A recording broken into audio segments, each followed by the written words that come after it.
भारत माता की। मंच पर आसीन आप सबके दिलों पर राज करने वाले शिवसेना बाला साहब ठाकरे के प्रमुख, महाराष्ट्र के पूर्व मुख्यमंत्री आदरणीय उद्धव ठाकरे जी, मंच पर आसीन महाराष्ट्र के पूर्व मुख्यमंत्री, और मैं तो ये कहूंगा कि बहादुरी से संघर्ष करने वाले एक अशोक चौहान है जो मैदान छोड़ के भाग गए, एक पृथ्वीराज चौहान है जो मैदान में लड़ रहे हैं।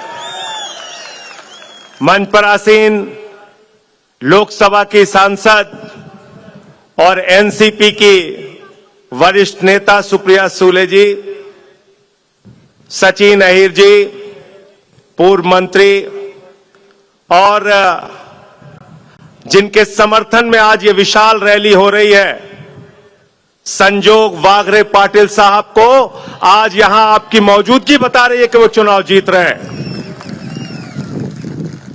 साथियों और दोस्तों, हमारे पार्टी के मुखिया अरविंद केजरीवाल जी को नरेंद्र मोदी जी की सरकार ने जेल में डाल दिया, लेकिन मैं आभारी हूं उद्धव ठाकरे जी का, आभारी हूं शिवसेना का कि जब उनकी गिरफ्तारी के बाद रामलीला के मैदान में रैली हुई तो उद्धव ठाकरे जी ने वहां आकर कहा कि जब हमारी बहन सुनीता केजरीवाल मैदान में आकर लड़ रही हैं तो एक एक शिवसैनिक और हम सारे लोग इस लड़ाई में केजरीवाल के साथ और आम आदमी पार्टी के साथ हैं। यह खासियत है उद्धव ठाकरे जी की, यह खासियत है शिवसैनिकों की, जिसका साथ दिया बहादुरी से दिया, कभी पीठ नहीं दिखाया, कभी किसी के साथ धोखेबाजी नहीं की। मैं गिरफ्तार हुआ साथियों, मेरी गिरफ्तारी के बाद संजय रावत जी मेरे घर पे पहुंचे, प्रियंका चतुर्वेदी जी पहुंची, एनसीपी के नेता शरद पवार जी का बयान आया, सुप्रिया सुले जी का बयान आया। मैं आप सबका आभारी हूं कि हमारे दुख की घड़ी में, हमारी परेशानी के वक्त, हमारे संकट के समय में आप लोग बहादुरी के साथ, कांग्रेस पार्टी हो, एनसीपी हो, शिवसेना के लोग हमारे साथ खड़े रहे। और मैं अपील करने के लिए आया हूं, हाथ जोड़ के प्रार्थना करने के लिए आया हूं, जिन लोगों ने गद्दारी की है उद्धव ठाकरे जी के साथ, जिन लोगों ने गद्दारी की है शरद पवार जी के साथ, छत्रपति शिवाजी महाराज की धरती के लोगों, उनको हराने का काम करना, गद्दारों को माफी मत देना, क्योंकि छत्रपति शिवाजी महाराज का एक ही सबसे बड़ा संदेश है, गद्दारों को माफी नहीं, गद्दारों को माफी नहीं। बाला साहब के नाम पर, तीर कमान के नाम पे चुनाव जीतते हैं। मैंने तो कहा पिछली सभा में, मैंने अब तक सुना था बाइक चोर होते हैं, सोना चोर होते हैं, कार चोर होते हैं, लेकिन नरेंद्र मोदी और भारतीय जनता पार्टी वाले ये पार्टी चोर हैं, पार्टी चोर। शरद पवार जी की घड़ी चुरा ली, उद्धव ठाकरे जी की तीर कमान चुरा ली। अरे पार्टी चोरों, ये मसाल लेके निकले हैं हाथ में और पूरे महाराष्ट्र को जगाने के लिए निकले हैं उद्धव ठाकरे। इनकी मसाल के साथ तुमको जवाब देगी महाराष्ट्र की जनता। देश के प्रधानमंत्री कहते हैं ये गारंटी है, वो गारंटी है, वो गारंटी है। मैं कहता हूं नरेंद्र मोदी जी की एक ही गारंटी है, झूठ बोलने की गारंटी है, झूठ बोलने की गारंटी। 2 करोड़ नौकरी के नाम पे नौजवानों से झूठ बोला, किसानों की आमदनी दोगुना करने के नाम पे किसानों से झूठ बोला, महंगाई कम करने के नाम पे इस देश की जनता से झूठ बोला, काला धन लाने के नाम पे झूठ बोला, हर खाते में 15 लाख पहुंचाने के नाम पे झूठ बोला, 15 अगस्त 2022 तक पक्का मकान देने के नाम पे झूठ बोला। तो मैं कहता हूं मोदी की एक ही गारंटी है, झूठ बोलने की गारंटी, और उनकी पार्टी का नाम है भारतीय झूठा पार्टी। क्या कह रहे हैं? कह रहे हैं 400 पार, 400 पार, 400 पार। देखो नारा तो आप लोगों ने पहले ही लगा दिया, इनके नकली नारों के चक्कर में मत पड़ना।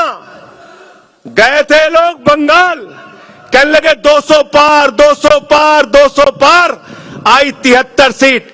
गए झारखंड, कहने लगे 65 पार, 65 पार, 65 पार, आई 23 सीट। आए महाराष्ट्र, बोले 150 पार, 150 पार, 150 पार, आई 105 सीट। गए हरियाणा, कहने लगे 75 पार, 75 पार, 75 पार, आई 40 सीट। गए कर्नाटका, कहने लगे 130 पार, 130 पार, 130 पार, आई 65 सीट। गए दिल्ली, बोले 45 पार, 45 पार, 45 पार, आई 8 सीट। गए मिजोरम, कहने लगे 21 पार, 21 पार, 21 पार, आई 1 सीट। अब कह रहे 400 पार, 400 पार, 400 पार, जनता कह रही तड़ी पार, तड़ी पार, तड़ी पार।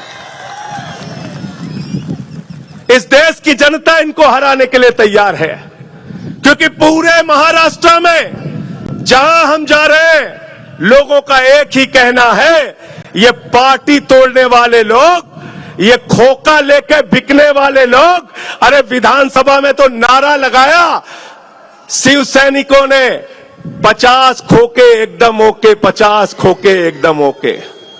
लगाया था ना उद्धव जी के एमएलए ने, लगाया था ना। मुंह छिपा के भाग रहे थे एकनाथ शिंदे और उनकी पार्टी के लोग, मुंह छिपा के भाग रहे थे। इसलिए और भ्रष्टाचार के खिलाफ मोदी जी बोलते हैं। मैं तो कहता हूं बीजेपी वाले और नरेंद्र मोदी जी जब भ्रष्टाचार के खिलाफ बोलते हैं तो लगता है ओसामा बिन लादेन अहिंसा पे उपदेश दे रहा है। आप भ्रष्टाचार के खिलाफ कैसे बोलते हैं मोदी जी? आपने तो 2014 के बाद एक मोदी वॉशिंग मशीन निकाली, जितने देश के भ्रष्टाचारी हैं उनको धुल के आपने साफ कर दिया।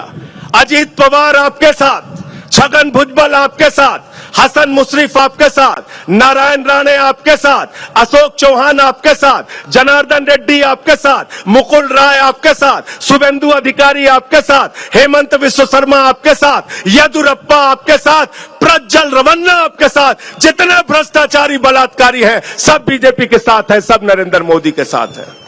बताओ है कि नहीं है? है ना? इनके जुमले के चक्कर में मत फंसना। मैं ज्यादा लंबी बात नहीं करूंगा। उद्धव ठाकरे जी को आप सुनने आए हैं, उनकी बातों को आप विस्तार से सुन के जाइएगा। लेकिन एक ही अनुरोध आपसे कह रहा हूं, विनती कर रहा हूं, हाथ जोड़ के प्रार्थना कर रहा हूं, यह अंतिम चुनाव है, याद रखना। अगर गलती से भाजपा वाले जीत गए, नरेंद्र मोदी जीत गए, तो हिंदुस्तान में पुतिन और किम जोंग का मॉडल लागू हो जाएगा। इसलिए इनको हराना जरूरी है साथियों। ये संविधान खत्म करेंगे, ये आरक्षण खत्म करेंगे, ये इस देश के अंदर चुनाव खत्म करेंगे। सूरत में बगैर चुनाव के जीत जाते हैं, अरुणाचल प्रदेश में 10 विधायक बगैर चुनाव के जीत गए, चंडीगढ़ में बेईमानी करके अपना कैंडिडेट जिता लिया, दिल्ली में मेयर का चुनाव रोक दिया। बगैर चुनाव के हिंदुस्तान में जीतना चाहते हैं। ये जो चुनाव खत्म करना चाहते हैं, संविधान खत्म करना चाहते हैं, बाबा साहब डॉक्टर भीमराव अंबेडकर के विचारधारा को खत्म करना चाहते हैं, इनकी राजनीतिक पार्टी को इसी 2024 में सबक सिखाना है। इनकी राजनीति को खत्म करने का आप लोगों को काम करना है। बोलो तैयार हो ना? हाथ उठा के बताइए तैयार है ना? तैयार है ना? संजोग बागरे पाटिल साहब को इतने वोटों से यहां से जिताना कि बाकी लोगों की जमानतें जब्त हो जाएं, सबक सिखाने का काम करना। अंत में इन्हीं लाइनों के साथ कि ये अमन बिक रहा है, चमन बिक रहा है, अमन बिक रहा है, चमन बिक रहा है। गरीबों के तन का, कफन बिक रहा है, बाजारों में बहनों का तन बिक रहा है। यारो बुरा न मानो तो कह दूं, इन बेईमानों के हाथों वतन बिक रहा है, इन बेईमानों के हाथों वतन बिक रहा है। कैसे कैसे मंजर अभी आने लगे हैं, कैसे कैसे मंजर अभी आने लगे हैं। गाते गाते लोग चिल्लाने लगे हैं, बदल डालो अब इस तालाब के पानी को। कमल के फूल तो मुरझाने लगे हैं, कमल के फूल तो मुरझाने लगे हैं। बहुत बहुत शुक्रिया, बहुत बहुत धन्यवाद। एबीपी माझा, उघडा डोळे बघा नीट।